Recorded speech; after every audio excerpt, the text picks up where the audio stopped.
Γεια σας, είμαι ο Λογουγγουλιάς και σήμερα θα σας δείξω ένα πείραμα που έκανα στη συνέχεια από την παρουσίαση που είχα κάνει που είχε σχέση με το bias στα νευρονικά δίκτυα.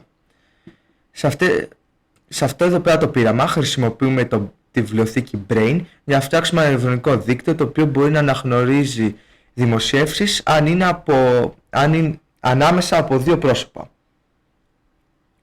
Εγώ χρησιμοποίησα τον Joe Biden και τον Jeff Bezos. Ας το τρέξουμε για να δείτε.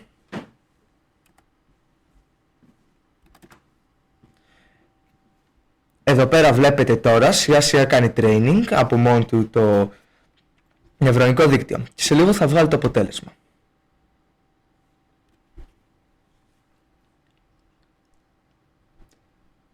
Έχει 25 παραδείγματα μέσα από κάθε quote και δύο δεύτερα να δείτε 25 παραδείγματα από διαφορετικά quotes βασικά. Εδώ πέρα μπορείτε να δείτε ότι έβγαλε ότι είναι 96% πιθανότητα ότι το έγραψε ο Biden το quote. Το quote που είχαμε βάλει μέσα ήταν αυτό εδώ πέρα.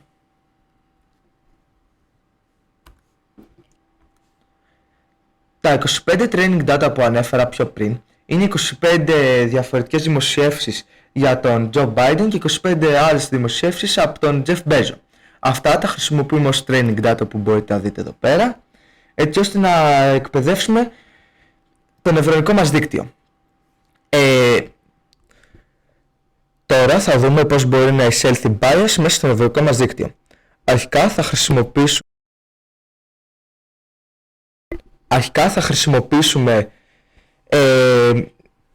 θα αλλάξουμε τα training data έτσι ώστε να τα κάνουμε μη επαρκή, δηλαδή θα χρησιμοποιήσουμε 5 από το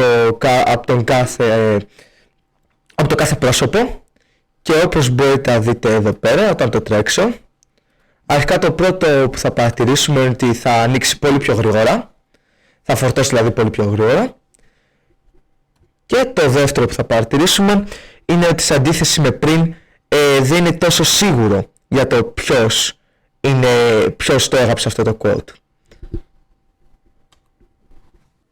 Και τώρα θα σας δείξω τον δεύτερο τρόπο για να εισάγουμε bias στο νευρονικό μας δίκτυο, όπου είναι να κάνουμε mislabeling. Δηλαδή να καταγράψουμε δεδομένα από ας πούμε για παράδειγμα από τον Joe Biden ως δεδομένα του Jeff Bezos. Το Jeff Bezos, ναι. Θα δείτε εδώ πέρα, μόλις το ανοίξω, θα πάρει πάλι αρκετή ώρα γιατί έχουμε βάλει 25 quotes από το κάθε άτομο.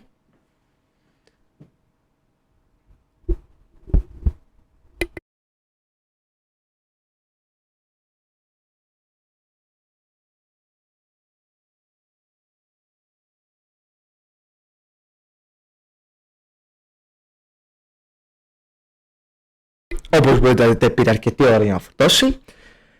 Και έβαλε ότι είναι 99% quote από τον Jeff Bezos, παρόλο που εγώ είχα βάλει quote από τον Joe Biden, όπως μπορείτε να δείτε και εδώ πέρα, όπου το είχε αναρτήσει πριν περίπου μία ώρα.